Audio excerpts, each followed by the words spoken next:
Сьогодні, 17 квітня, у Білоцерківському районі започатковано нову традицію – загальнорайонну молитву за українських воїнів, ініційовану головою Білоцерківської районної державної адміністрації Іриною Старенькою.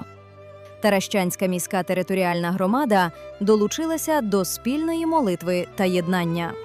На центральній площі міста Тараща відбувся міжконфесійний молебень за участю лідерів православних, греко-католицької та протестантських церков громади за Україну та її захисників і захисниць.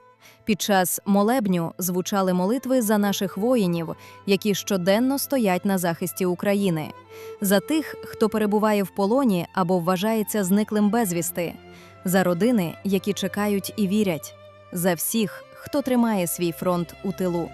У ці дні, сповнені великоднього світла, спільна молитва стала свідченням нашої віри, глибокої та незламної. Віри у перемогу добра, у повернення кожного захисника та захисниці додому, у мирне майбутнє нашої держави.